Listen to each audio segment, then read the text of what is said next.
Bumi yang kita pijak saat ini usianya sudah miliaran tahun sebelum akhirnya dihuni oleh manusia pertama, yakni Nabi Adam alaihissalam. Bumi menurut ahli tafsir sudah ditinggali oleh beberapa makhluk. Makhluk apakah itu? Berikut ini telah pegawai muslim rangkum dari berbagai sumber. Mari kita simak videonya.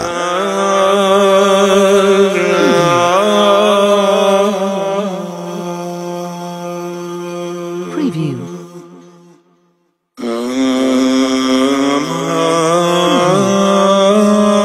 Mengenai penciptaan Adam, mayoritas ulama Islam percaya bahwa Adam dan Hawa telah diciptakan di surga, yang kemudian dipaksa ke bumi setelah mereka memakan buah yang terlarang. Akhirnya, keturunan mereka pun mengisi populasi bumi dan memulai sejarah kehidupan manusia. Menurut para ahli, pada saat bumi berumur 8.000 tahun, keadaan masih kosong. Di sini sudah terdapat banyak biji sawi putih, dan kemudian Allah Subhanahu wa Ta'ala menciptakan seekor unggas yang bernama Tabirunasar. Allah Subhanahu wa Ta'ala berfirman kepadanya, "Hai unggas Tabirunasar, makanlah olehmu biji sawi itu. Apabila habis biji sawi itu, engkau akan kumatikan." Sang unggas pun memakan biji-bijian itu. Namun cara memakannya diatur. Pertama sehari 1 biji yang dimakan. Setelah semakin berkurang, maka kini dimakannya hanya 1 biji sebulan.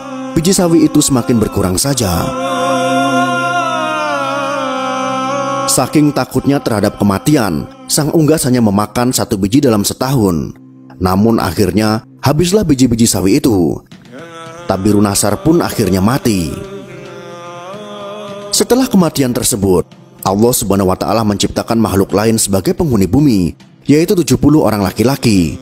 Namun tidak semuanya langsung diciptakan, melainkan satu persatu Allah Subhanahu wa Ta'ala menciptakannya. Apabila seorang yang meninggal, maka langsung diciptakan yang lain.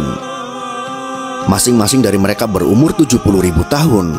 Konon setahun pada masa itu sama dengan 1000 tahun pada masa sekarang.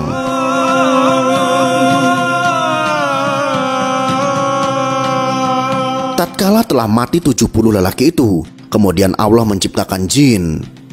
Allah berfirman, "Dan Dia menciptakan jin dari nyala api." Sebagian dari jin-jin itu ada yang berkaki 4, berkaki 2, dan ada yang terbang. Kemudian Allah Subhanahu wa Ta'ala mengutus salah satu seorang di antara mereka yang bernama Yusuf untuk memberikan pengajaran ilmu dan syariat agama. Namun, jin-jin itu banyak yang mendustakan ajaran-ajaran tersebut, dan akhirnya Allah Subhanahu wa Ta'ala pun mematikan mereka.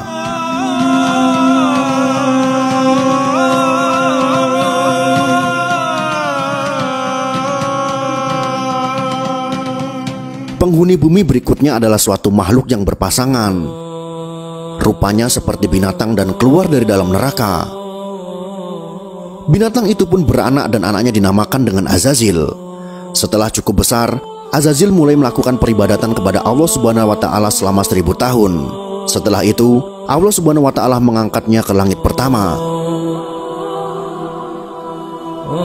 Selama 1000 tahun, di sini pun ia tekun beribadah. Allah Subhanahu wa Ta'ala menganugerahkan sayap yang terbuat dari manikan berwarna hijau. Dengan izinnya maka terbanglah ia ke langit kedua. 1000 tahun lamanya pula ia beribadah. Demikianlah pada tiap-tiap lapisan langit ia beribadah selama 1000 tahun lamanya, hingga ke lapisan langit ke-7.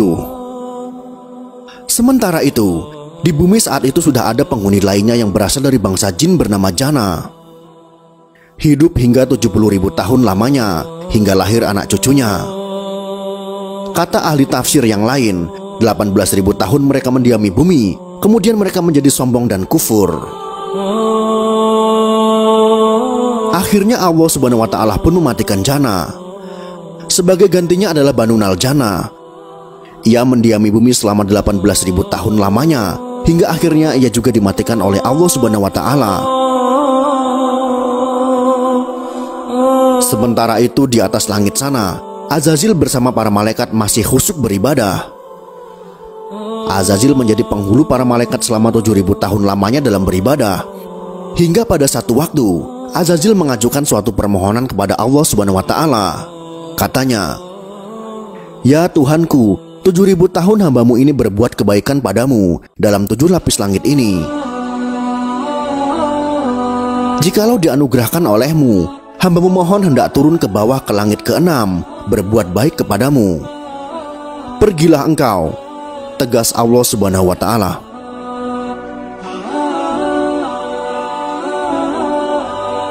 Maka turunlah Azazil atau iblis itu bersama 700 malaikat pengiringnya ke langit ke-6.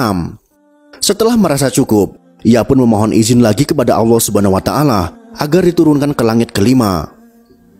Di langit ke-5 pun ia memohon diturunkan ke langit yang di bawahnya, dan demikian seterusnya hingga sampai mereka di langit dunia. Di langit dunia, Azazil atau iblis mengajukan suatu permohonan pula. Ya Tuhanku, hambamu hendak memohon turun ke bumi dengan para malaikat, bahwasanya hambamu hendak beribadah kepadamu di bumi itu. Ya Tuhanku, betapa Banu Naljana telah banyak berbuat kerusakan di muka bumi. Anugerahkanlah atas hambamu ini bersama para malaikat berbuat kebaikan kehadiratmu di muka bumi itu. Allah Subhanahu wa Ta'ala pun mengabulkan permohonan Azazil itu. Diturunkanlah ia bersama 700 malaikat yang mengiringinya untuk beribadah di muka bumi, setelah sebelumnya Banu Naljana dimatikan karena banyak berbuat kerusakan.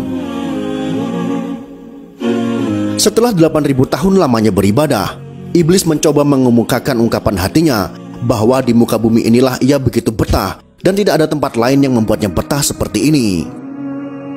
Akhirnya iblis memohon agar selamanya ia berada di muka bumi untuk berbakti kepada Allah Subhanahu wa Ta'ala. Sampai pada satu waktu, Allah Subhanahu wa Ta'ala berhendak menurunkan suatu keterangan kepada Azazil. Firman-Nya, ingatlah ketika Tuhan berfirman kepada para malaikat, sesungguhnya aku hendak menjadikan khalifah di muka bumi. Mendengar firman Allah tersebut, iblis menjadi berduka karena perasaan dengkinya.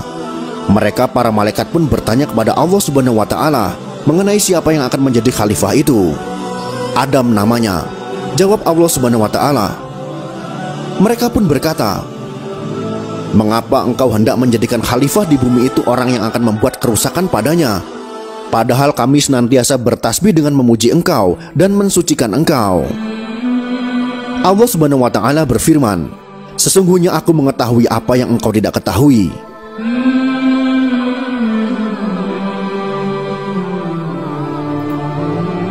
Itulah sekelumit kisah tentang makhluk pertama di bumi sebelum Nabi Adam yang kami peroleh dari berbagai sumber. Semoga informasi ini bisa bermanfaat untuk kita semua. Wallahu a'lam bishawab.